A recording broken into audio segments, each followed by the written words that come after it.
Hi friends, எல்லோரும் எப்படி இருக்கீங்க? ஐ ஹோப் நல்லா இருப்பீங்கன்னு நினைக்கிறேன். வீடியோவை முதல் தடவை பார்க்குறவங்க கொஞ்சம் சப்ஸ்கிரைப் பண்ணிவிட்டு அந்த பெல் ஐக்கான் பட்டனையும் ப்ரெஸ் பண்ணிங்கன்னா எனக்கு ரொம்ப நல்லாயிருக்கும். என்னை பற்றி நீங்களும் உங்களை பற்றி நானும் நல்லாவே தெரிஞ்சுக்கலாம். ஓகே ஃப்ரெண்ட்ஸ், வாங்க வீடியோக்குள்ளே போகலாம். ஆஃப்டர் 6 monthsக்கு அப்புறம் எங்கள் வீட்டில் மீன் வந்திருக்குதுங்க.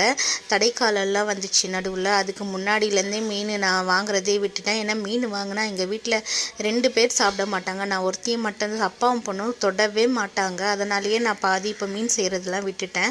ரொம்ப நாள் கழித்து அக்கா மீன் விற்றுட்டு வந்தாங்க. 150க்கு தாங்க இது வாங்கினேன். ரேட்டு கரெக்டானு சொல்லி எனக்கு சொல்லுங்கள்.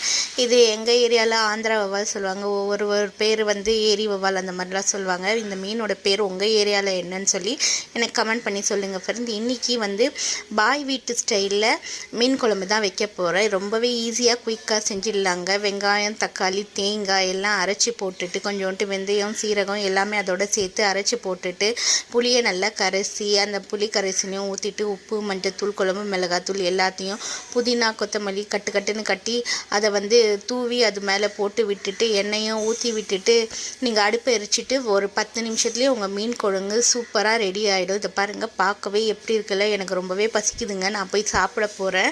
நீங்களும் இந்த மாதிரி மீன் குழம்பு ஒரு வாட்டி ட்ரை பண்ணி பாருங்கள். உங்களுக்கு டேஸ்ட்டுக்கு எப்படி இருக்குதுன்னு சொல்லி எனக்கு கமெண்ட் பண்ணி சொல்லுங்கள். எனக்கு ரொம்ப பசிக்குது ஃப்ரெண்ட்ஸ். பாய், நான் போயிட்டு வரேன். பாய்.